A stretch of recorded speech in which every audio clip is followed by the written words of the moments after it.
हप्ते एकत्रित देणार आहे सरकार. तर लाडक्या बहिणीनं खूप मोठी बातमी समोर आलेली आहे. तर जुलै महिन्याचा जो 13वा हप्ता आहे तो कधी मिळणार? तर आतापर्यंत जेवढे हप्ते मिळालेले आहे ते 3ऱ्या वीकमध्ये किंवा 4थ्या वीकच्या एंडिंगमध्ये मिळालेले आहे. तर तुम्हालासुद्धा 25 तारखेनंतरच वाटप सुरू होणार आहे जुलै महिन्याचं.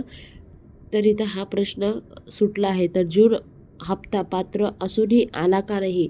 तर टेक्निकल इश्यूमुळे लाडक्या बहिणीनं तुमच्या खात्यामध्ये पैसे आलेले नाही.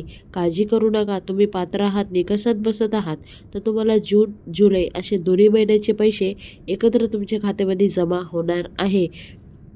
तर लाडक्या ताईंना मोठा फटका. तर लाडक्या ताईंना खूप सारे नियम, अटी आलेली आहे. त्या अटीमध्ये जे महिला बसत आहे त्यांनाच लाडक्या बहिणीचे पैसे आता मिळणार आहे.